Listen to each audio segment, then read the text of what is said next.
on there. Todd and Rob in the afternoon. Afternoon delight. with Todd and Rob. Oh, yeah. Oh yeah, Rob, how you doing? Happy New Year. How are you? I'm doing okay, Todd. I did a double header tonight. So I did my podcast tips show just like an hour before this show. Well, that's good because I know that essentially you were just getting back last night, and we were unable to, Do our show really on do, normal night, right? do Yeah. our show the normal time. So here we are on a Thursday. I wanted to get this out because next week I'm traveling. I'm headed back to the United States. Yeah. Um, and so yeah, so I'm excited about being back in the U.S. and on a normal work hour, I guess. Hey, before we get into the topic at hand today, there was it's been making the rounds. I think it Hmm. even made Pod News. There's this thing going on about the Honey plugin, and for those of you that don't know what the Honey plugin is, it's a product from PayPal, and it's designed to help people find deals, find promo codes Hmm. when they're essentially shopping. And it's been very nefarious for many, many years. And my codes for GoDaddy ended up on that platform without me submitting it multiple times. And I've had to go over there and ask for those codes to be removed multiple times because they weren't ever linked to my affiliate link. They were the code. It was a code in gesture, um, but it when you clicked on it, it didn't get. I didn't get any benefit from it. So So where does that benefit go, Todd? Does it go it to goes to somebody Honey. else's affiliate account? Or Yeah, it goes to Honey. But oh, I've known about. But my point was take my promo codes off. Don't wow, have my promo codes on there because I had very exclusive promo deals for, and I right, still do for a lot of services. right. And so I fought long and hard to get my promo codes. People would always, oh, I wish I could. Oh, my promo codes are on Honey. Well, guess what? It means nothing. They're just using your promo code, but and they hide the affiliate link when they click through because I tested that it was not my affiliate link. Um, so for Wow. many, many, many years, I have fought to keep my promo codes off the Honey platform. They make it look like they found the best deal with using one of my codes, but it was never my code. So Mhm. it's Is come there to a light. scam going on here, Todd? It sounds like a scam to me. Well, what's happened now is YouTubers have figured out through Audible and all these other affiliate and marketing deals they've done that any person running the Honey browser plugin, Hmm. if you're on a YouTuber's page, a Todd's affiliate page on Geek News Central for GoDaddy, anywhere you're at, and you click the link, and this is the key because there's the two parts to this. You click the link All right. and you go and you basically have the Honey app installed. It has a function where it basically, in essence, is replacing that action. It deletes the cookie. It intercepts the affiliate link. It Mhm. substitute its own. It sets its own cookie, and you get screwed. You do not, as a creator, you do not get the credit for that sale. So why So, why would a user install this? Does it give well, you access a to discounts? user, yeah, they're getting discounts. And they probably didn't know. They That it probably was have doing installed this? this. Right. It was doing this, and now it's like all of a sudden these YouTubers have woke up that Honey is this thing that is your enemy. And I've known for years that this thing. Now I knew because I was being very protective of my promo codes. So, but there's a second part to this that no one's even talking about. And maybe it'll become as a realization. A lot of affiliate platforms, okay, so as an example, Commission Junction, Mhm. GoDaddy uses, um, when I first started doing deals with GoDaddy, everything was run through the company's system. So when someone came over there and put a Geek News Central code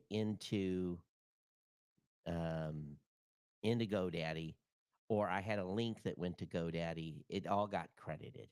It was all good. So when GoDaddy basically, I think what happened was is they were trying to look for a central management system. Maybe they didn't want to build out their continued building out their own affiliate system. So they started using CJ. And in Mm. CJ, I have exclusive deals in CJ that are not available to someone that becomes a normal GoDaddy affiliate. Mhm. Those deals are only available to me, and you can't find them listed anywhere. It's basically they're set up for Todd and Geek News Central. So my first month, and this was years and years and years ago, of using CJ, all of a sudden my reports came in, and I'm like, I'm 80% down. And I'm like, something's wrong. We'd been consistently hitting numbers month after month after month. And when my numbers would go down 80%, and all of a sudden my revenue is directly impacted, I went back to GoDaddy. I said, something's missing. Something is missing in this. And what it turned out was I had trained my audience to take the promo code and paste it at checkout. I didn't teach them to click the link. I teach them to use the promo code. Yeah. So because they were going to GoDaddy Direct and using the promo code Promo in the code, right. checkout, CJ never saw that volume, never saw that traffic. Right. They only saw the traffic when the link was clicked on. Right. Because that funnels through So, their yeah. tools. Right. And to their credit, they said, oh, yeah, here's your codes being used. Here's the rest of 80% of your traffic that is missing. We will do a recalculation, and basically they back the numbers back into CJ every month. Mhm. The CJ number is this big. The promo code copy and paste method is this big, and I get full credit for the traffic I send over. Now, how many podcasters are using Commission Junction saying use my promo code and not telling them to click the link? And if they don't know this, and the advertiser is not giving them credit for those manually pasted in promo codes at checkout, they're still losing money.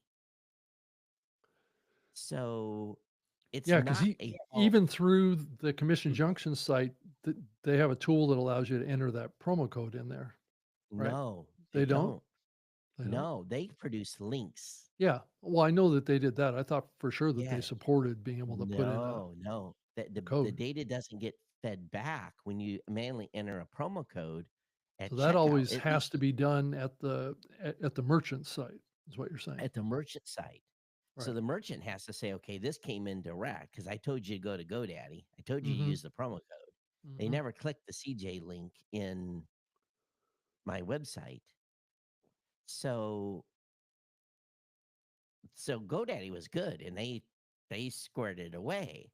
And it makes sense that CJ would not see that traffic. It's not CJ's fault, Mhm. because where it may be a fault is there should be some interoperability where that signal was sent back to CJ to say, hey, this code was used manually.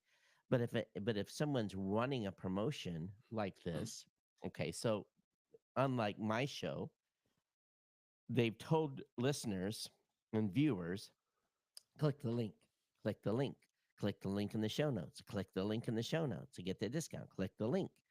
You're safe if you click the link, so long as there's no honey plugin installed on a browser by your listener. So therein lies, and so they basically have done a class action lawsuit against PayPal for what and it is nefarious activity.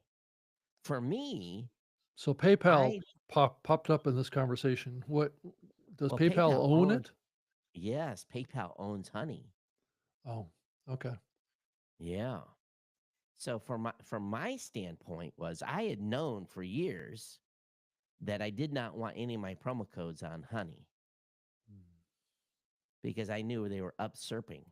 But what I didn't know, what was news to me, was that they were bypassing my clicked link if they had something in the browser. I knew that my promo code was not giving me credit across. So, what it really means then is all these companies that work with Honey and also have relationships with creators need to stop using Honey. They're screwing their, well, what it really does is it could potentially, let's say that you're doing a show that is heavy merch and people are buying a lot of merch online. They probably have this plugin installed and it can cause your performance to go down. By how much? I don't know. But So, again, you have yeah, are you if claiming that there's fraud going on here? well, that's what the class action lawsuit is saying. And That's that what it's pay contending. and then PayPal is behind defrauding valid affiliates on their payments. PayPal paid, I think, $4 billion for Honey. That was the acquisition cost of. I have to look at. Let me run Well, the numbers that's here. I mean, the So, more I think about so this, the more it becomes um, a criminal activity is what's going on here. This isn't well, well, it is, again, Todd. I mean, if people are clicking on affiliate links in their platform and they're right? getting credit for that somehow, Yeah, that means that they're stealing revenue away that's right. from the affiliate, and that is the Absolutely. definition of fraud. It's exactly what's happening, is as described in the lawsuit, Right. and Then they're asking for injunctive relief immediately to have this type of activity stopped. But to me, it was kind of like, oh yeah, I know they're now good. It's for me, it was no surprise. This has been going on for at least 10 years. Before PayPal even owned it, that I knew if and again, my situation is different in that my promo codes were showing up on Honey, mhm. but yet when they clicked on them, I got shit. I get Yeah. zero. Well, there's always been concern. I mean, I spent a couple of years managing a large affiliate program myself in the early days of the internet, and worked with Linkshare, CJ in their very early years, and built a very large affiliate program.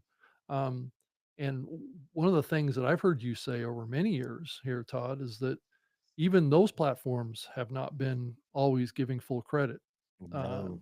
to to the affiliate links, and there's always been this kind of this gap between what what they're showing in their platform as is the affiliate credits, right, Yep. versus what the sales transactions are that happen Mhm. with the merchant, right?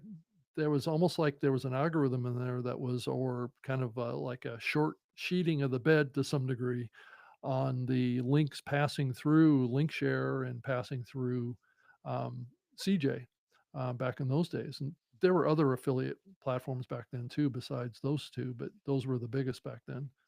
It's Um, it's yeah, it's not in CJ's best interest to short sheet someone clicking on an affiliate link because they don't get paid unless that goes through. So in other words, if someone clicks on my CJ link yeah, and goes through and does a GoDaddy purchase, yeah, well, CJ only gets paid if that transaction happened.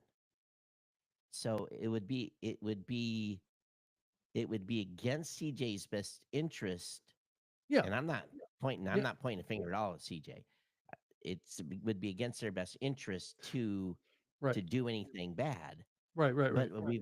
But people have always wondered. I look at my outbound traffic on clicks, and I know what my outbound clicks are Yeah. because I track it every month. I've got the data in a spreadsheet, Hmm.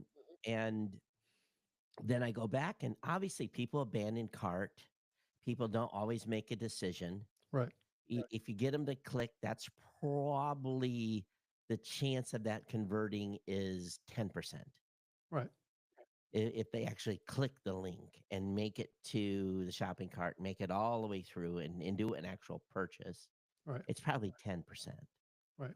And whereas someone that has been on my site and taken my promo code and then got through the checkout process at GoDaddy, they're purposely looking, even people searching on the web, they're purposely looking for a deal.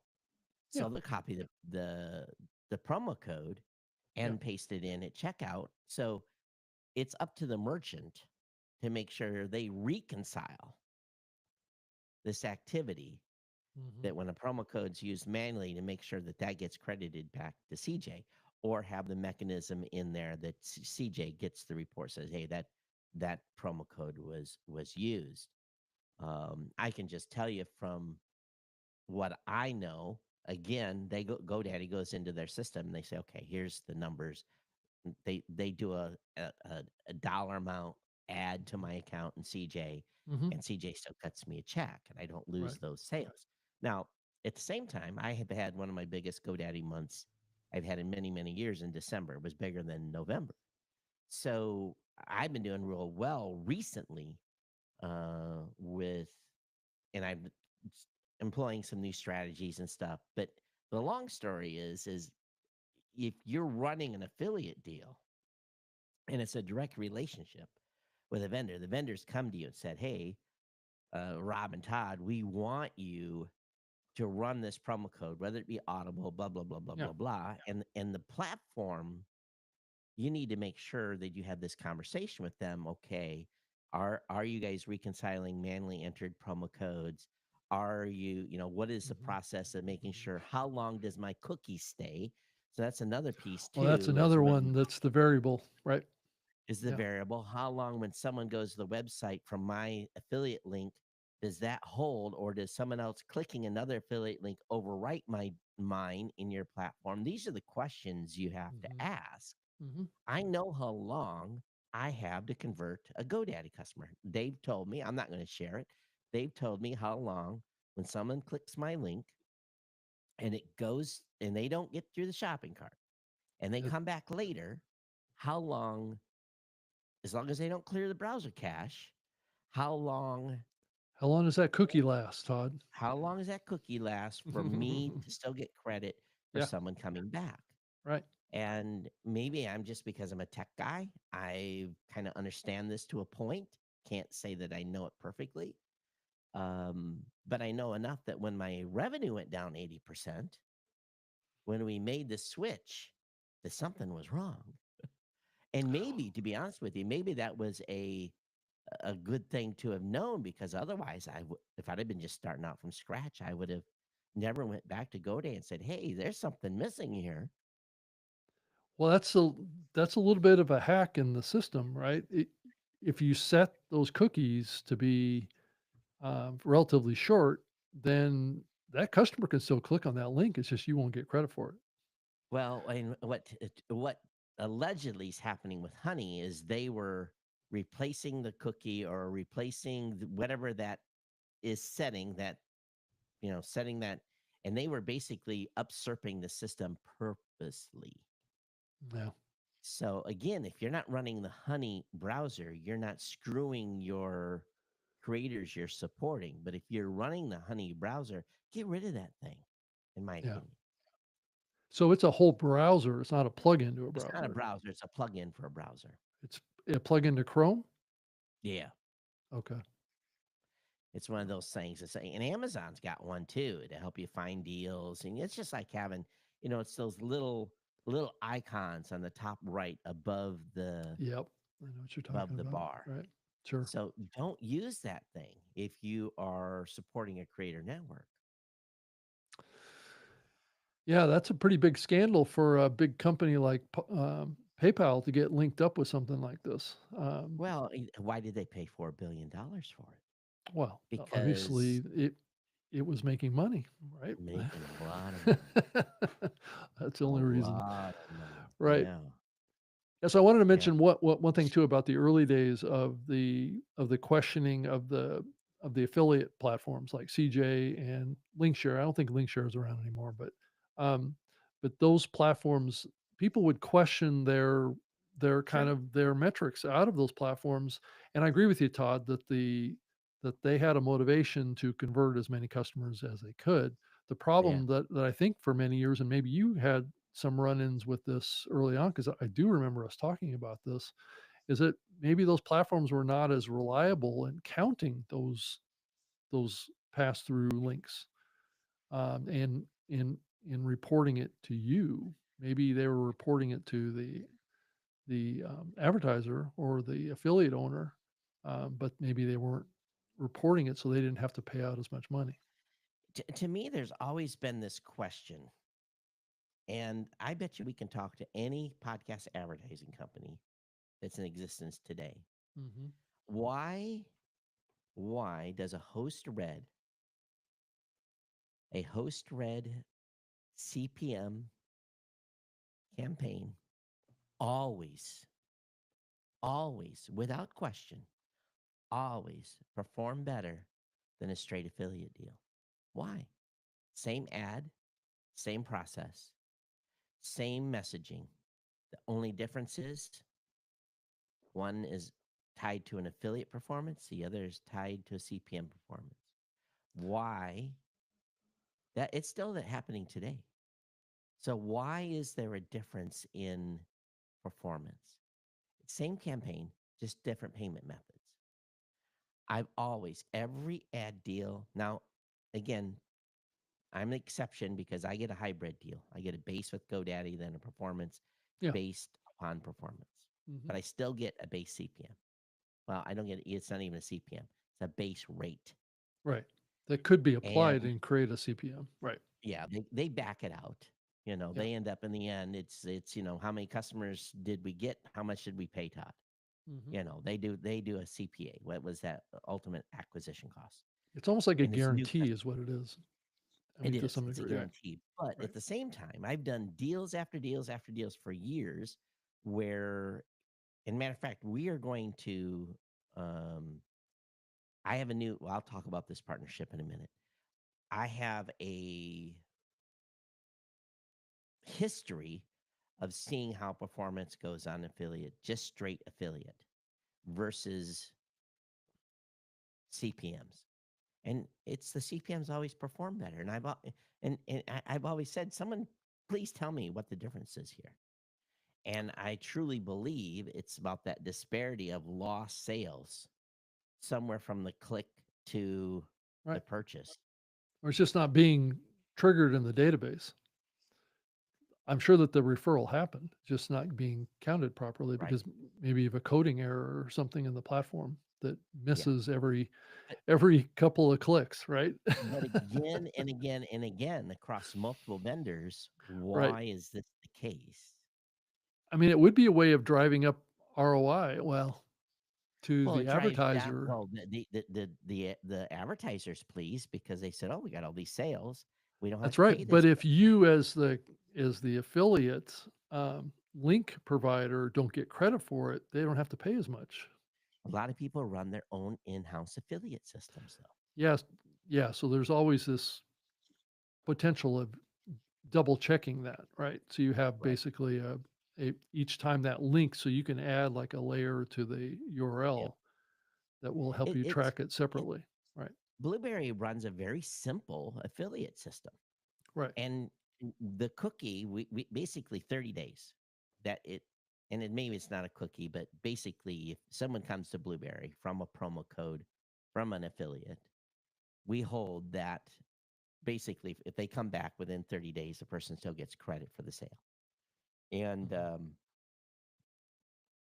and we can see that and we paid out 5-figure bonus checks this year to our affiliates, and we Mhm. pay a court. As a matter of fact, we pay our affiliates now I think every month, and we see the performance. I go Mhm. right in the system. I can see how many times a promo code was used for XYZ. It's very, very simple for us to track. I've never had an affiliate complain. Um, Yeah. Matter of fact, we've had it so good that affiliate code plus you get longer. If you use a Blueberry affiliate code, you get 60 days free to begin with instead of 30. Mhm. So we make it even a better bonus, more value to the affiliates to use this. The affiliate said, "Well, you guys are giving 30 days free."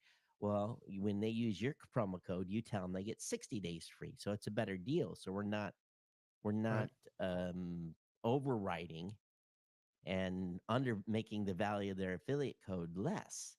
Mhm. So yeah, So and we've what seen people.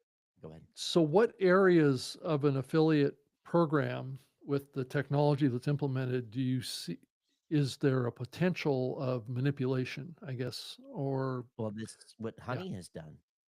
Well, They've yeah, yeah, intercepted. I'm talking about like a link, like a CJ. What could they do? Could they in mid campaign change the duration of the cookie? Could they do other things? They could. Well, usually, no, not well. Yes, they could change anything at any time Right. on the. Y- Yeah, they could. And part of what I'm saying is that that referral could still happen Hmm. even without an active activating cookie, right? A person Hmm. has a link to that URL, maybe stored in their Right. bookmarks or something like that, But or they most times have it. It's people don't still going to use work, bookmarks. right? Yeah. It's not going to stop working just because the cookie expired, is it? Yeah. As long as they use the link or the promo code. Right. Yeah. If you even have So to have the promo code, right? and if you, for us at least at Blueberry, 30, you come back, the customer comes back within 30 days, you still get credit. Right. Again, there's factors. If they've cleared their browser cache, Right. that's gone. There's nothing That's we going can to do kill there. it right there. It's Right. going to kill it. Yeah. Yeah. So, and it's something that we periodically test. I think we've got it on a 90-day Yeah. rotation or something like that. We test the infrastructure and make sure it's holding. And so again, it's something that we go back and look at, but we've never had issues. Yeah. So yeah, this whole situation, and again, how many people have got the Honey app installed? Well, let me let me Google that. How many installs of the Honey plugin? Honey browser. I think you can actually find out on probably the plugin page. It shows how many installs are. So yeah, so 17 million people have that thing installed. Yeah. Okay. No, 20 million monthly visits to joinhoney.com. 20 million monthly visits. So that tells you how much people are using that site to save money. Because if people can find out if they don't have a promo code already, that's where they go to get one and save Yeah. some cash. Hmm. But if you've got this installed in your browser and you're clicking on a YouTube affiliate link for Audible or whoever, you may not have given a penny to that creator. Yeah. So, it's just, I saw a discussion about it this past 2 or 3 days. I was just like, oh, you guys don't understand. You guys are just like figuring this out now. you know. Again, I didn't know that they were doing this for it, again, I was worried about my promo codes even just being on Honey. Hmm. And again, I have to go over there once in a while and peruse to make sure that they're not running any of my promo codes because I know that I'm getting ripped off. Hmm. Yeah. So Wow. interesting. Yeah. Yeah. So, yeah. So we should probably move on and talk about the topic that we've teased for tonight. I know all of you have been patient if you came here to hear that topic, but I don't know if you wanted to start off, Todd. But there was an article that Nick Qua, our famous, our our fellow that I think came close to having him on the show at one point. Yeah, good old Nick. He wrote an article in Vulture magazine talking about will video kill the audio star in 2025? And it's a provocative headline. There's no question Of about course. it. I mean, I think at the end of the whole story here, I think the answer is maybe what most people listening to this maybe are hoping for. But it's also an interesting story because I think, as we've seen happen, the rise of video and the perception of it has, uh, has shifted the conversation in the podcasting space a lot. I mean, just this article is an example of it. And I think addressing the elephant in the room is really the only pathway forward, because a lot of, like you've said, Todd, people maybe have a perception that video is now the priority, and it's really not that simple. So what they thought is that, that this is a major shift that's being driven by these big platforms, YouTube, Spotify, and a lot of the big major content networks out there have, gone all in on the video side. And but Nick's contention is that that's really been driven by mostly by video posting to social media, just in a general sense, and that would include like X and Facebook and TikTok and stuff. I think we talked about this last week too, and that there's this perception that there's a delivery, or not a delivery, but a discovery benefit, right? That people are able to discover new podcasts in these video platforms, right? And that's what the research is continuing to show, is that YouTube is now the number one place to discover podcasts that are perceived as a video, right? So that's kind of what's going on here, and that the audio only stuff is kind of getting left on the sidelines, and that there is this perception that the video side is getting this cool factor that audio it doesn't have anymore. And so I think that's kind of where this is coming from, right? Is that, this conversation happened many years ago, Todd, as you remember in the early days of podcasting, where it was, will the podcast, what was it, the podcast star kill the radio star, was the conversation back in the early Yeah, days of podcasting, right? I'm sure you remember that. It was like a sure. headline in I think one of the big national USA Today or something like that. I think Adam Curry was featured there. So it's Sure. funny how we're seeing this kind of similar kind of um, position being taken here. Um, Well, any comments about that so far as we move through this? if we think about the discovery piece, this is not the first time anyone on this show has heard this. I've always said that No. podcasting is not have a discovery problem. You have a Google problem. Um, Notoriously, Well, especially now, right? about 90. Well, I think it could get, yeah, maybe even now, and it's an opposite situation. But let's think pre AI. Ninety Well, and percent of also pod, when Google Podcasts had a platform, right, in search. 90% of podcasters do an absolute horrendous, horrible. I can't. Let's use the most derogatory words we can. Shitty write up and shitty titles for their podcast episodes, Hmm. and it still exists today. If you Hmm. go through and look at the episodes and the show notes of 90% of podcasters, what they have done is they've created this great, beautiful, sometimes content, and then they shoot themselves in the foot by having this horrible metadata. So we've Yeah. been a product of we've been a the outcome uh, crap out Right. means shitty discovery. So we've had our own, we've been our own worst enemy in this regard. Number Hmm. two, the search in these apps has been horrendous, just Right. freaking horrendous. Yeah, it has been It, bad.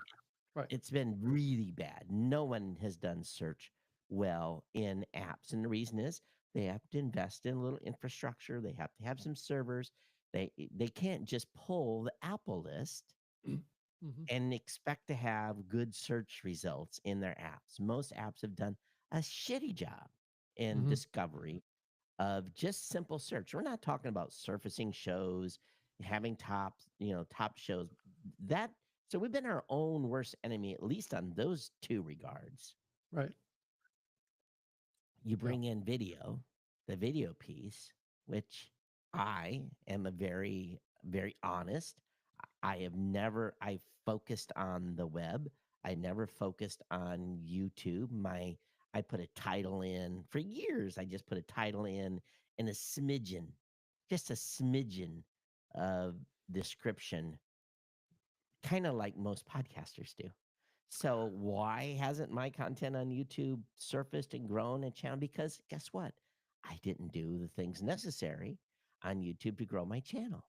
I didn't have beautiful album art. I didn't play the YouTube algorithm game, blah, blah, blah, blah, blah. So same things apply. So if you're a podcaster and you're part of that 90% Hmm. that's doing shitty on your web-based publishing and you put it on YouTube, you're still going to have shitty results because you have to do a certain thing over there to be discovered. Your proven point, your channel's growing, you take time in doing the metadata, you take time in, putting the stuff in that's going to make your content found. So again, I think Well, if you and look more attractive. I mean, it's a game of right, it's kind of like playing a game of billboard, right? I yeah, mean, you yeah, have yeah, to have a good marketing billboard yeah, on YouTube, and to some degree, that's the case with podcasting too. You still have to have that yeah. compelling cover art, and you have to have increasingly, you really should have episode art. Yeah, Um, and we've run right. episode art. At least I've run episode of art on Geek News Central for years, not on this show. We Yeah. started it when the AI stuff came because I was able to create some AI crap that half the time isn't 100% as good as it should be, but at least it's something different. But the the end result is the reason some find their success is they went over there and they're following the rules. They're following the YouTube algorithm rules. And the problem is no one has ever really said in the podcasting space, here are the podcasting rules and what you need to do to have rich show notes. And, and we don't know what Google's doing today with any auto generated transcripts or if they're even generating transcripts still of shows. Um, and also, to move a little deeper into this article, a certain segment of shows are doing well over there. So I believe wholeheartedly that he termed it chit chat shows. Hmm. That would be you and me, a chit chat show, Yeah, are doing well on YouTube from a video standpoint. And yeah, I think they you are. want me to, I mean, yeah, based on what I see. and they have Yeah. nice sets. They've spent some money, they Well, got some lights. do, some don't, Todd. It's really Yeah, kind of a hit and miss on that. the majority that are succeeding, uh, you have a nice set. You have a nice background. You've invested in a little bit of motif. It's not completely boring. Look at me. I'm here in a, condo unit. There's nothing behind me. So, Though, Todd, I would say I see some very successful shows on YouTube that have backgrounds just like yours. So it's no. it it's more about the content. It's more about how it's presented, Mm, um, and what the topics are is what I'm increasingly seeing. How timely is the topic? How is it a zeitgeist for people's interests? Right? And mhm, then what the algorithm does over there is it matches those interest areas that they pick up from their users, right?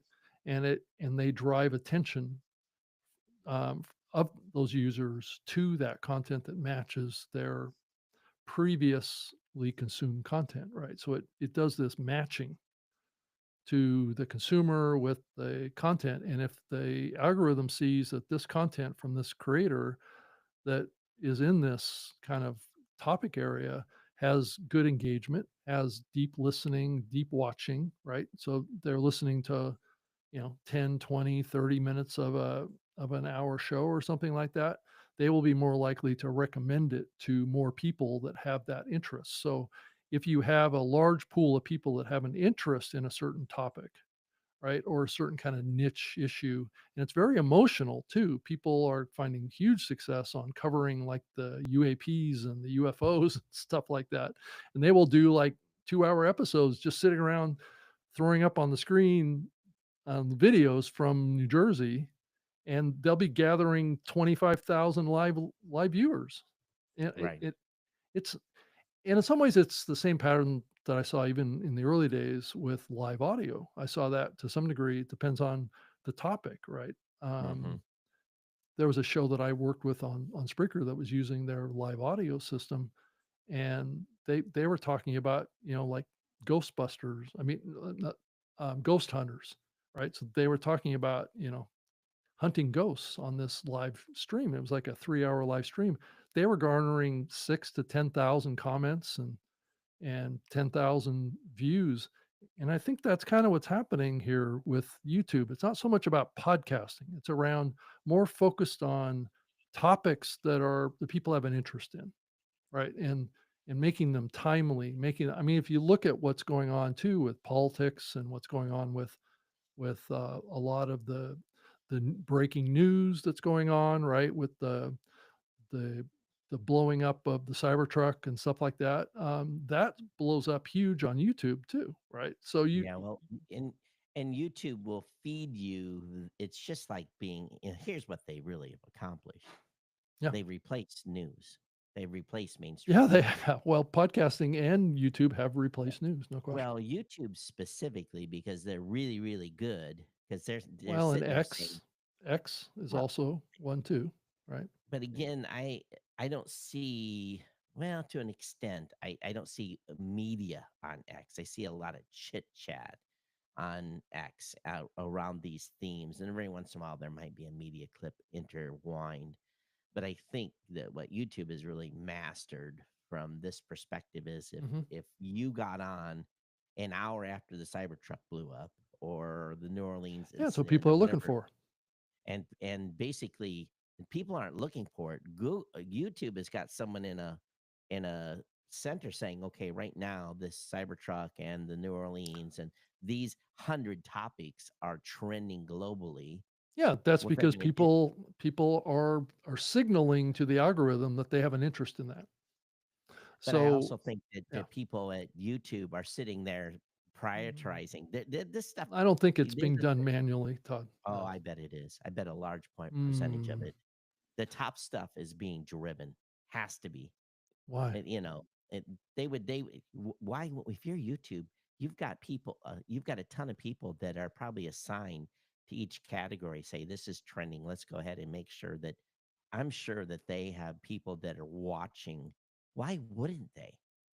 Because Why it's wouldn't slow. It's slow. It's not gonna be as uh, effective and as fast as I, a I algorithm don't, would be. I don't, not if you have someone there 24/7 and you have people that are watching that. I'm sure some of it is a logarithm based, but I bet you a Oh, big most of it percentage is, of it. Todd. I mean, just Well, look at Facebook. It's the same way. I mean, YouTube you has look at never really said how they do that, but there's a lot of manual manipulation on what gets driven to the top. mm, Has to be well, because otherwise you wouldn't see the same channels again and again and again and again and again. You'd see a more variety of channels. There are definitely channels that are getting higher priority surfacing of discovery than the top 10% are just they're there all the time being promoted. well, it I also very I mean, I very rarely see anything that's brand new in my YouTube home feed. Very rarely. I see it all the time. So, Yeah, I they feed me the same shit.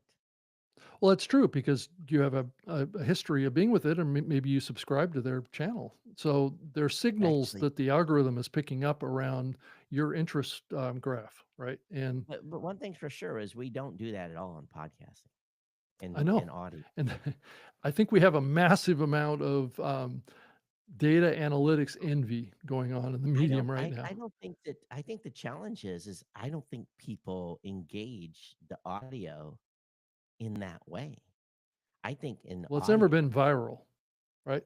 It's never had a there's no viral. there's no Podcasting has viral never moment. really had a viral No. component to it, Well, right? Serial, but again, it was again a Mm, show. yeah, It was not a piece of trending content. topic type of a show, Right, right? right. There's never surfaced trending topics. So trending topics tends to benefit from live. It Trending doesn't necessarily topics. live. It's just content that's No, playing. no, I'm just speaking more generally now. I'm saying that like what we're doing right now, Yeah, we could launch this show and go live to talk about the Cybertruck yeah, explosion, right? And garner a big audience because everybody wants to hear the latest news. But at the yeah, end of the day, it's the reputation of the channel. How much traffic does that channel on average generate? I mean, I see it in the back end metrics, is that it is tracking your history of what a prior video has had, and it will compare it to what this video has, and it will tell you the difference between those viewer numbers. It'll say your average video gets, 1,000 views at this point yeah, in its publishing time, compared to this video. This new video gets 10,000 views, right? yeah. So it creates deltas on that, and that's a signal to the algorithm to keep either promoting it or backing off. If it's not continuing to grow, then the algorithm will stop promoting it. I've So yeah. been remiss here, and we've got comments coming in from YouTube. Beauty Bubble says 19 million, I believe that was in relation to honey. Oh, Uh, honey. Okay. Dave's Fit Life says, what I often find are the micro clips of podcasts. Those are very entertaining.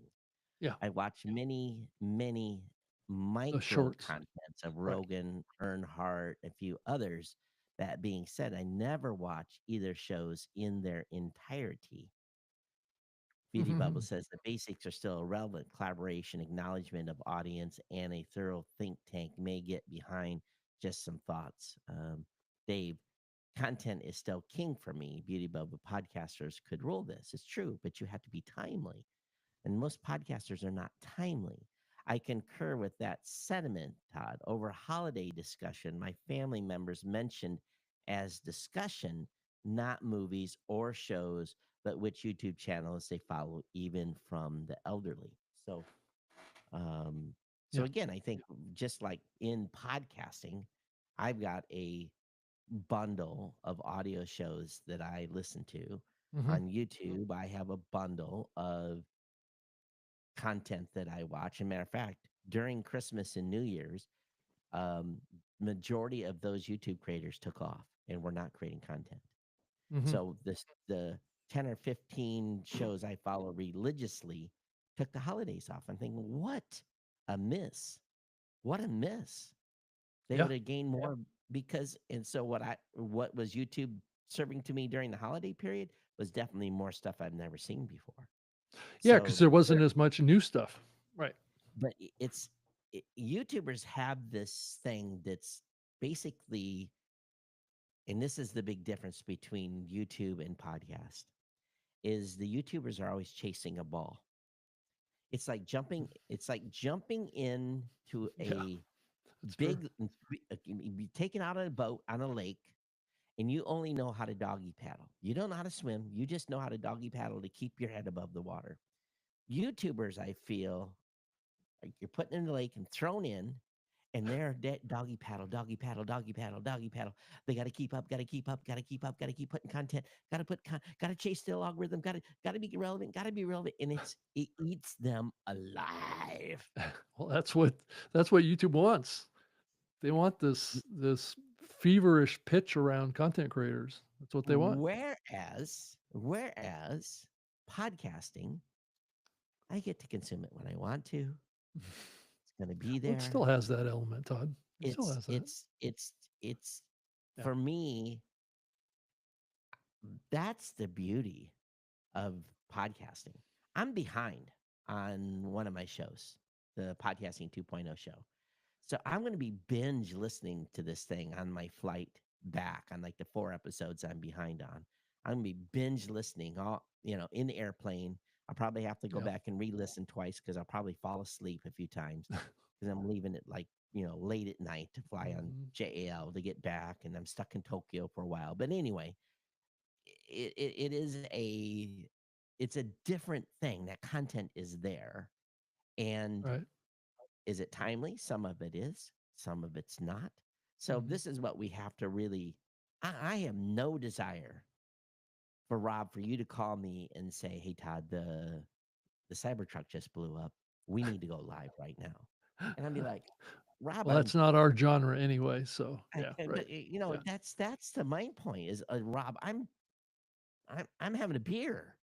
I That's why a don't want lot to of these go. shows are not co-host shows. They're solo creators that are just doing like a live talk show. It's the Rob Greenlee show is kind of what a lot of these shows are, right? And people will just go live whenever there's a breaking news story, right? I would have so much. First of all, they don't have a life, number one. Number two, Yeah, number two, I'm not saying you don't have a life, Rob. You go live on a planned schedule, so I you're do. not I chasing do. you're not I'm chasing living old school, Todd. headlines. Right. I can't imagine having to live like a news anchor. If you choose to do that, you're going to be wildly successful. No problem. You're if you're chasing headlines and you go live the minute something happens, great. Yeah. Um, but But you also have to know what you're talking about too. You can't just bullshit yeah, people. You can- you have to spend at least 5 minutes doing a little research before you go live, right? You have yeah. to dig into it a little Da- bit. David De Silva says, "Happy New Year, Beady Bubble. This is the place to be at, David, to begin a wonderful year." I agree. Man, I would take that opportunity. So again, I think it's really all, again, I think certain content does well, but no one's going to come on here to listen to a storytelling podcast. No one, Yeah. I mean, I mean, that's I guess genre specific. it depends on how it's produced, Todd, right? Again,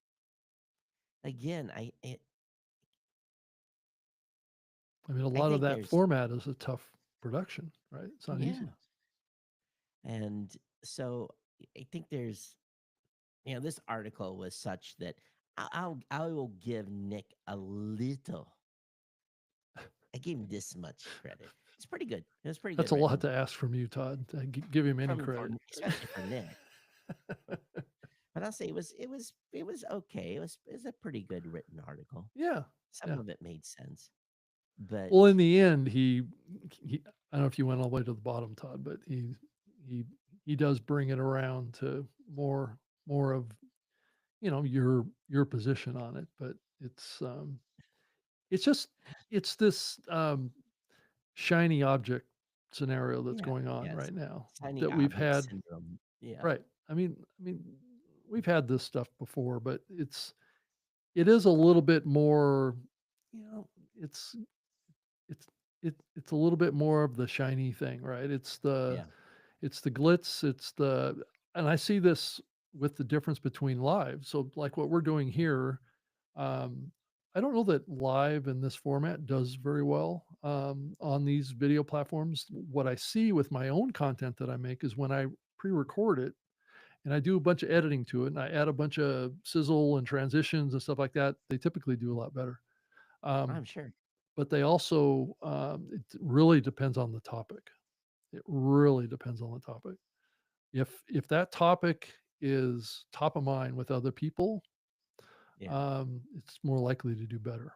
And I guess the algorithm has some way to pick that up because my numbers go way up when I have a topic of a video that I did that really kind of matches with what people are thinking right at that time. Well, Beauty Bible says, try it. Tell us a story. Well, I'll tell you a little story. Which part are you going to tell a story about? Well, it's completely not related to what we've been talking about, but I'll tell a Okay. story. Okay. Actually, I'll tell you something I learned. So I'm still here in the Philippines, and the Philippines is a heavy Christian country, Oh, it is. mostly Catholic.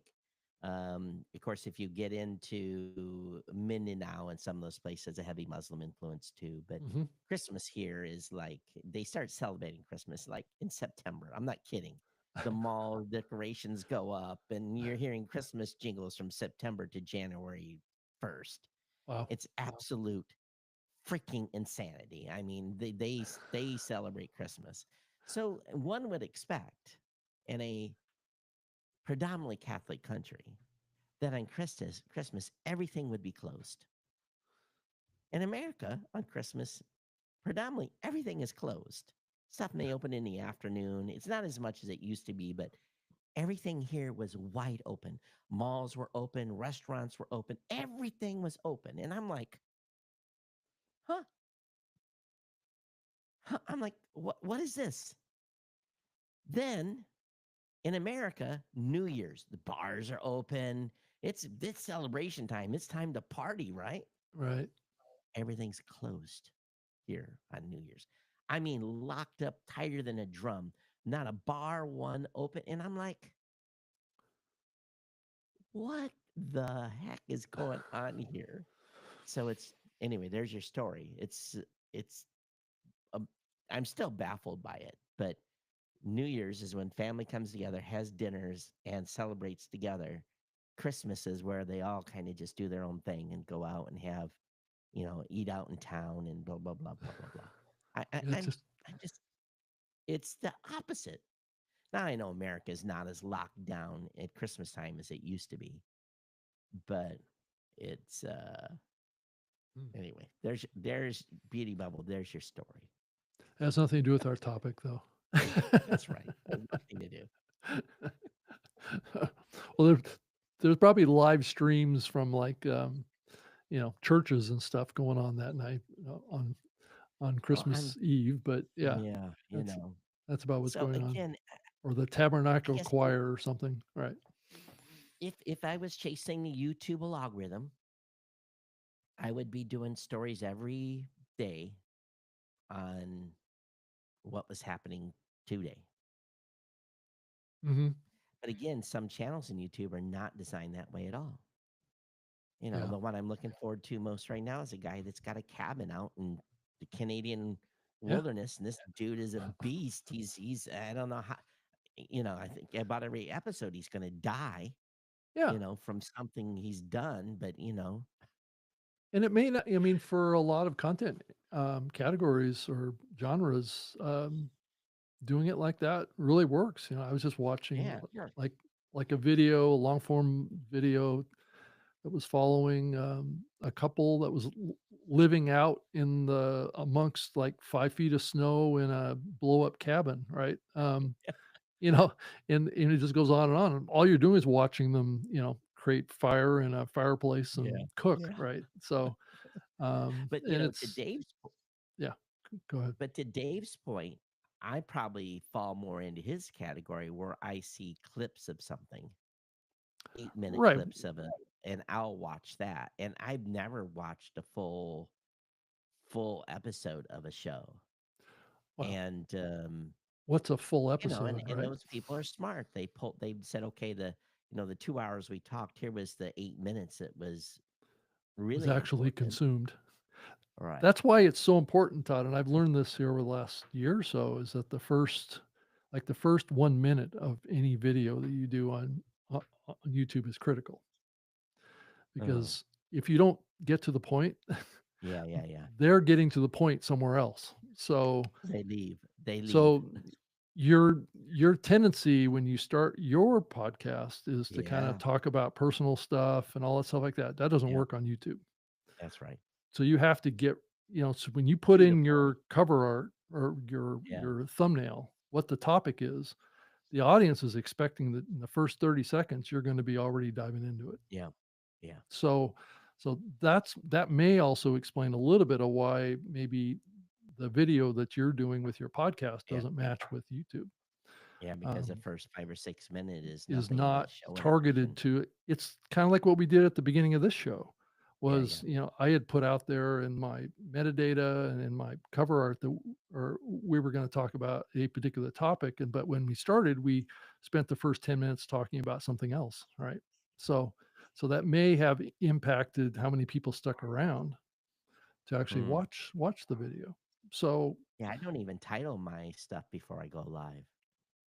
well, that's I hate to say, but that's SEO 101, Todd, Well, on again, YouTube. I know very few people watch live, so my goal is later on. That's when they're gonna come catch it later. Well, and then also in That's the the mindset. metadata, we have New Media Show and Geek News Central in the Oh, yeah. name. So a person that's Yeah. watching this video doesn't know if it's Geek News Central or New Media Show Right. unless they see our logos.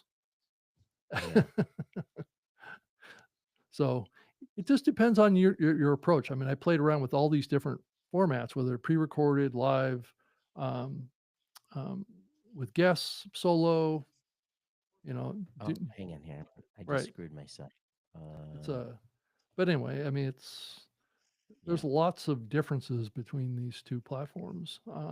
So, Jeffrey says, try going to channel you'd rarely see and hit the thumbs up a bunch of times on that channel. You will see that stuff on your feed. I never up thumb anything. I watch on a television, so I never thumbs up Yeah, content you ever can't on actually do YouTube. that You in the can, but I TV don't do apps. it.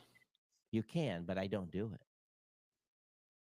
Well, I There's a don't. you can thumbs up, but I never thumbs up content in What what on TV are you. you using I to have to watch? What I've got a regular Chrome.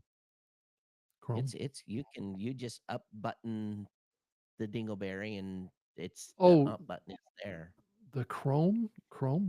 Well, it's whatever the YouTube app is on televisions, they're all the same. You can do a thumbs up on content. I just Oh, never do it.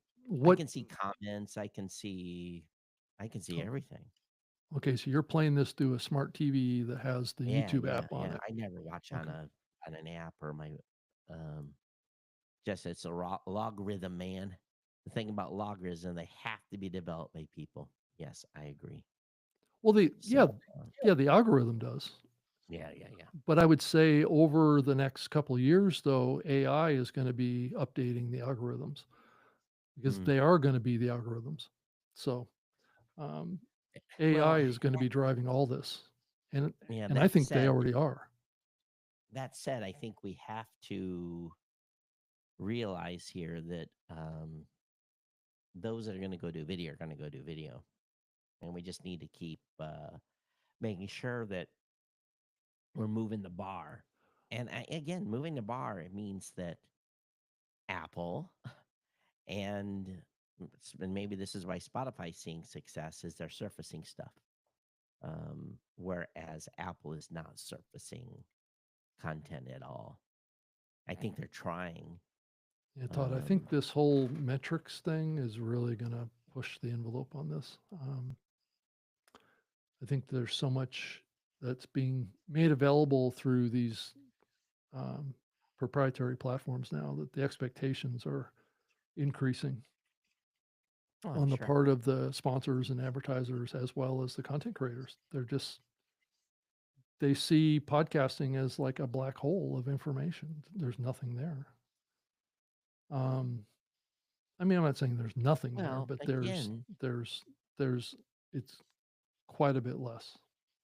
well, that it's because they want to remarket to you, and Well, they want to you can't. know how far people are listening to your content. Is what they're Oh, yeah, yeah, really yeah. wanting. Well, Because if they have an ad in at 10 minutes into the program, they want to know how many people are actually still listening but to your show 10 minutes into your but program. they're not dummies. They're backing that out in performance. They're doing that on YouTube too. Yeah, but that's not enough anymore, Todd. That's the Mm, problem now. Is that the expectations have increased? Has nothing. I mean, it does have something to do with performance, but mm, I'm not sure that's the only metric that the people are looking at. I think that duration of consumption is also being considered in ad placement now.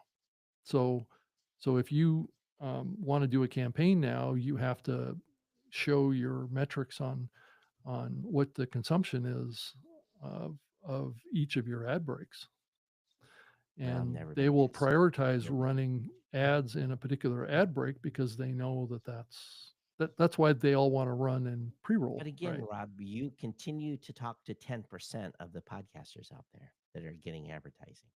The 90% are not. What do you mean? I continue to talk to? No, I don't. Well, again, you're saying that this is all ad based. That only covers All of the 10% of changes no, I'm saying all the changes that are being pushed for are being Mm. pushed by the monetization prioritization that's going on in the industry right now. Well, for those that are monetizing, then they have to figure that out. The other 90% don't care. Yeah, but I think as we have seen mainstream media move into podcasting, their expectations are moving with it, Well, again, for the 10% that are getting advertising, they're going to have to deal with that. The other 90% don't have to worry. which means that's gonna that that influence is gonna pass down to everyone. Well, what's going to happen is because of that, we'll never get the $3 billion or whatever we want to get to. That's right. No, and that's the end of the line on this one is that is what's going to hold back, and I believe it's probably already been holding back podcast revenue on the advertising side, is because Mm. the brands are seeing a whole nother level of data about their buys, and that's why they're buying into the big shows that they know that they're going to get a pretty much a guaranteed ROI on. They're not branching out into other shows as much because there's just not a deep set of metrics to know if they work. I don't know. I mean, Right. But these are tough topics to talk about podcast. I mean, in the podcasting space, because it doesn't make the industry for those that are look good. chasing dollars, Yeah, and it's a hard increasingly, that's what every new podcaster I talk to, that's the number one question. How do I make money? we don't hear that at all. Well, That's that I does don't know what not to say, but that this just doesn't article come up in conversations. kind of Again, I'm the one that's dealing with the customers. I know you are, So if I'm not hearing that, um, but it could be that the customers that you're attracting are not prioritizing that. well, So again, what are my primary business? What are my primary categories of customers? audio They're podcasters probably. well, they're no, Well, you're not they're really doing that much with churches, they're businesses, they're news channels, they're tech. right, Um, so are they chasing advertising? Most of them are not. right. Let's see here. Yeah. Did we have some money come in? Let me look. Speaking of monetization, We got right? 1,000 sats from BR. Happy, heck yeah, V for V. Yeah. That was a comment from the last show. 1,701 said from BD Nets. They said, have you checked into Boomcaster as an option for live streaming and recording? No, I have not. There Yeah. was a good article. Dave Jackson put up a good article on Facebook about the dilemma that we've been having with this show on when I'm traveling on Oh, all really? these platforms, Riverside, Squadcast, all these Oh, platforms yeah, are yeah, just yeah. a little bit of everything, but none of them have everything. Yeah. So, Yeah, I would tend to agree. It's a mixed bag right now, on all these platforms. so But Boomcaster. I'll have to look at Boomcaster. this article at the end that Nick Qua wrote, and this is a quote directly from the article, it says, "Video is unlikely to kill the audio podcast sector, but will continue to coexist and shape the medium's trajectory in hopefully complementary ways." So I think that's the takeaway from what he And wrote if anyway. if the Apple team, starts paying a little more attention to video, that could help too, not making it a second class citizen in the platform. So I have which full intention of coming out with a new new option at Blueberry for video, but again, the demand has been so low. I keep dropping it down on the priority list. Yeah, I We guess just don't have we just don't have customers asking for it. all the attention around video is really at the end of the day is really centered around what YouTube is doing. Yeah, I think at the end of the day, I mean, I was thinking about that the other day about, and I think we talked about it, or I did on my show last week, Podcast Tips. I talked about um, Spotify's podcasting efforts, and podcasters need to be aware Yeah, of I of that platform. we had some interesting comments from the last show, and I've seen other people starting to say, when will you wake up, podcasters, to what's going on? When will you wake up? So To Ferdinand saying this what the show's aspect of it, going up Todd, are wrong. you talking about? Wake up to what? Wake up to Spotify or? Wake up to the fact that, Spotify's not gonna be putting money in your pocket Yeah, to that extent, you know. Ferdinand, I turned up my volume level a little bit, so hopefully that helped. yeah, Someone said the volume sounds low today, yeah, so I upped my volume a bit. yeah. Apologize about that. So in some ways, really, I think at the end of the day, the dilemma between audio and video is really driven by context of the content. Certain content is going to lean itself probably a little stronger on the video side than other types of content, and it depends on the preferences of the creator too. And but the influence of these big platforms, Todd, is you know I don't think No, anybody can it's no argue with doubt that. they're big. No. Yeah, these are big And platforms. it could be the downfall of the entire podcasting space. Yeah. Well, you know, Nick doesn't really in this article address that question mark. I know James Cridlin has expressed that concern publicly as well, Yeah, that you know these platforms threaten the centralized monetization sure. strategies that many companies have built and implemented and invested lots of money in to create. And Yeah. And once we get into a situation where all of us have to upload directly to these platforms, which is clearly the direction that things are moving towards, it's I don't know what that future looks like, unfortunately. Well, Spotify is saying, that they're potentially will have an API at some point to submit video, but the problem is it's still going to overwrite the audio. Right. Yeah. Right. Their priority is video now going forward, which is interesting given that they're a music platform primarily, Mhm. right? Yep. And you saw YouTube as a video platform prioritizing music. So they're both kind of moving towards each other. And I just don't know that Spotify has really any significant momentum on the video side. That's Well, they that's they kind of they my claim they observation. claim they do. They claim they have Well, they significant. want to, right? Because it's very Yeah, profitable, and if they can get that audience profitable from for them. right, right, exactly. But I just, you know, YouTube is such a juggernaut out there that I don't think there's anybody that is even in the realm of competition with them. Well, here's the thing I hear. This is what I'm hearing. Where there is an opportunity Yeah. is in platforms that don't censor. Oh, right. Um, Rumble and and and even who else? they, yeah, even they, um, to a point. So I think if you, Yeah, I think it's if that this non-censorship thing is a this this tough is road. this is where there is a path forward for content creators. Yeah. In that, if you are having content that is being suppressed, demonetized, taken down, Moderated, and it right? doesn't take a lot to have content taken down these days. Mm-mm. Um, we get copyright strikes on this show just out of the blue, and we're not running music because the algorithm thinks we're running music sometimes, which is bizarre. And it's like 18 minutes into the show, and I have to say, there's no audio here.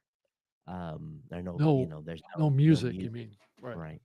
Right. And I think that there is a opportunity for podcasting to serve those shows that are regularly being suppressed and demonetized. And Yeah. um, so whenever I hear, and matter of fact, it just happened yesterday. I was in a chat group and someone said, "Oh, and this was a video that was put up on not LinkedIn, but it's one of the pay services that's for video. They bought Livestream. Um, oh, what's the name of that video service? It's Um, for people that have they Vimeo. Vimeo. So a private group, Mm-hmm. private video Mm-hmm. put up. Nothing that was in the video was adult in nature, and they took the video down. So Oh. Oh. so if you have a platform that is a pay platform that you're paying for, and they're still taking content down Mm-hmm. because some weasel in a chair doesn't like the content, Mm-hmm. there needs to be a place for content to live that is will avoid censors. And as some Right. weasel in a chair that says, "Oh, I don't like this video. My sensitivities have been hurt. I'm going to remove it from the platform without any reason." Um, gun content, Well, this is being picked up by brand safety algorithms now. gun content, Right. adult content, Right. you just anything that is slightly controversy, Yeah. um, that could cause some weasel. Again, I'm using the word weasel broadly here because they're the ones that are removing this content. Is someone that sensitivities are, someone's sensitivities got hurt. And it's amazing. You pay for Vimeo, you think they wouldn't take videos down, and they're doing. And again, the video did not contain any adult content at all. Um, so there Yeah, but is an opportunity for some content to reside other places, and I think that is something that we will promote. Is that we are a platform that is basically, if you're being taken down somewhere else, as long as you're not killing someone or you're doing hate speech and that kind of thing, come on. yeah, but what is Uh, hate speech? well, yeah, That's the problem. that's so. Yeah, we've clearly defined what we'll accept and won't accept in our terms of service. And again, I would say that I think most podcasting companies are pretty open to a large majority of content, long as you're not invoking violence. So there is a place then for this content that is being suppressed, um, Mm-hmm. by these mainstream media companies. So maybe that's where we fit a niche, and then it's a retraining of an audience that is being cut out of content that they want to get access to. Yeah. I mean, what we saw over the last 6 months was really driven based on audiences having an interest in kind of cutting edge, controversial content, right? And I don't know that moderation and stuff is really going to decline that much. I think as the technology gets better, it's going to be easier and easier to scan video, to scan the audio, looking for keywords. I mean, all these platforms are pulling transcripts now, so they Hmm. have access to every word or phrase that's used in any of this content. Like even this show right now, we're streaming to all of these big platforms, and Yep. I'm sure they're analyzing every word we say. Well, I'm Uh, sure. yeah, and if we say something that doesn't fit the models that have been built, then there's a flag, thrown up, and And the content's driven down. right, it's you know it. like Elon said, you can say whatever you want to say, but there's no guarantee that there's going to be anybody that actually sees it because it'll And be I think suppressed. about, doing a news show with a tech show. There's stuff I cover there that are, they're talking about embezzlement, and there's all kinds of words that are, Mhm. that are surfaced that would probably trigger some alago somewhere. So again, I think that the suppression units at YouTube and Spotify or whatever else they belong, and the AI giants that are killing content, then what is podcasting? Well, podcasting in its traditional sense is the last bastion of free speech. It's a place where you can go and not be suppressed and have your content deplatformed. Then you still can have distribution. And I think if we continue to remind people of that, Yeah. then when they get pissed off, when I get the email, Todd, 3 of my videos on such and such platform was taken down. What can you do for me? I'm like, hey, got a solution for you, brother. Put it Come out on. as a podcast. We've got it for you. We can, you know, and Yeah. no, it's not free. But if you believe in your content and you have an audience that's supporting you, few donations here and there, supporting the value of your content, you can pay that bill and Yeah. continue to talk about what you want to talk about, and do video if you want to do video. Right. Now, this So, article from Nick had one little historical warning in it, which brings back a little bit of the past that maybe reflect maybe, but let's talk about how the situation might be different now. But um, back in the mid 2010s, there was a push towards video and podcasting, right? That was the pivot to video era, is what he calls it, which led, in the article, he said, led to resource misallocation and platform driven failures. So the monetization models weren't built quite well back then around video online, right? So a lot of these companies, venture backed companies that were doing video podcasting back in the early days of the medium, invested a lot in building, quality content, video podcast content, and a lot of sure. them sold out and went out of business. Um, Look what's happened to Twitch.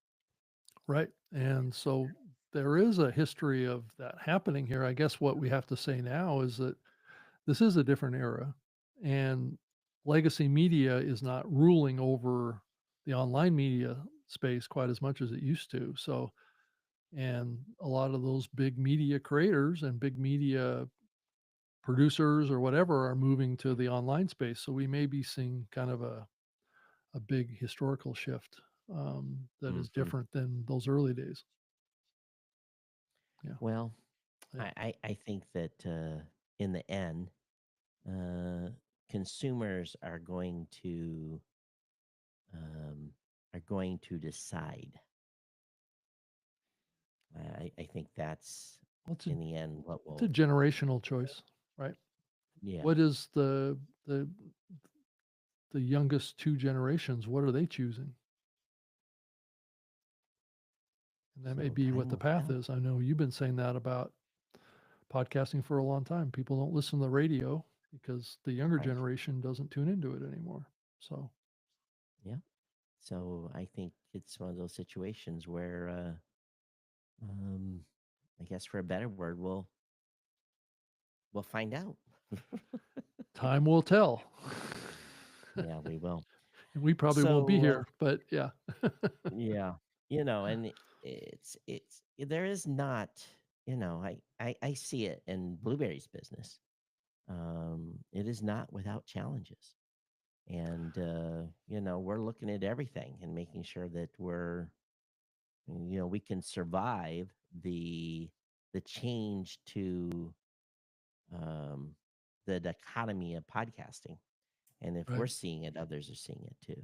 So, because Yeah. there's, I think there's no one's talking about it, but I think there is real risk out there, um, Yeah. from a business sense. um, in the podcasting space. So, Yeah. um, and Yeah. time will tell uh, where that leads, and hopefully, the economy hasn't helped it either. But I think we've seen this. I think it's more than the economy at this point. Yeah.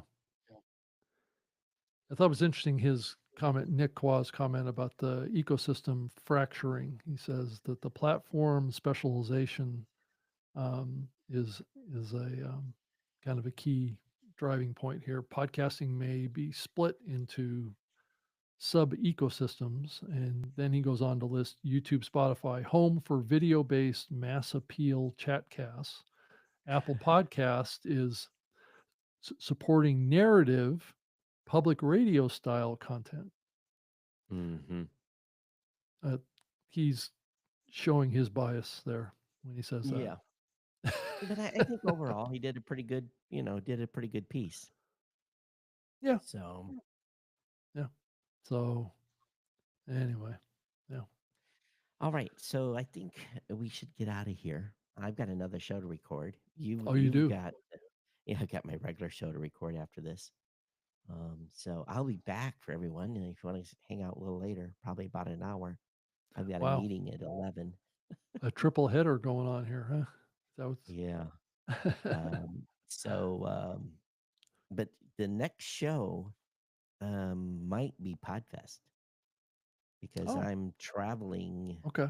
I don't get back until like when I arrive in Michigan will be about the time we do this show on Wednesday, and I'm probably gonna be a zombie unless I sleep on the airplane well. Okay. So I'll let you know if I'm in any shape to do the show. We'd have to do it Wednesday night if we were gonna do it. So I'll let you know where my brain is and if I can muster up. And first of all, I gotta get the studio turned on from Cold Iron. It's Yeah, it's been been shut off down for for a while. off for 2.5 months. I'm sure And that's gonna be fun. we're doing this show on stage at Podfest on the 16th. Who's gonna be joining Uh, us? right now, I have confirmation from Rocky Thomas is going to be there with us, Oh, uh, okay. and then there's one other gentleman that hasn't 100% confirmed yet, but he was trying to make it. So, How's the Podcast Academy or the Hall of stuff? Fame. Hall of Fame, yeah, I'm sorry. It's not the Podcast Academy, but Yeah, I'm um, sorry. yeah, it's okay. It's coming along okay. We're pulling the overall video production together, pulling all the elements together, and all of the all the pieces are coming together. It should be together here, you know, within the week. It should be all All right, buttoned up and ready to go. awesome. Okay, let's see if I can do this correctly here. Let me find it.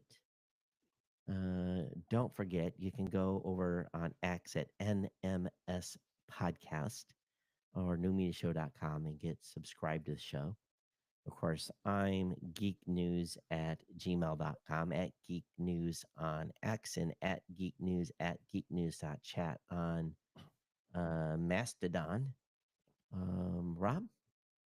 Yeah, I'm on X as well. I can be found at Rob Greenlee and on Facebook, on LinkedIn, also on YouTube at Rob Greenlee as well. So I have my own channel over there with a bunch of different shows going on there. So you can reach out to me via email if you want, rob dot greenlee at gmail.com. Happy to hear from you and connect up. And if you're going to Podfest, reach out and would love to meet you there. So And you can always catch the show again at newmediashow.com/live. That's where it resides, besides mhm. all the other places we restream to on X and Rumble and Yeah, Facebook and Twitter. And yeah, we've had a good variety of people come in from a variety of different areas today. So thanks for being here. And yeah. Rob, we'll see if I'm not so jet lagged to do a show next week at this time versus 3 o'clock. So Okay. as David says, let's make great podcasts this year and let's make podcasting great again. Okay. That's kind of dumb. Hmm. That's right. Yeah, yeah, we Hmm. just lost 50% of the audience. Yeah, I think that I think there's a new acronym for that that we need to come up with, Todd. Yeah, probably not the best one. All right, Right. everyone. Thanks for being here. We'll see you next time. Okay. Bye-bye. Bye.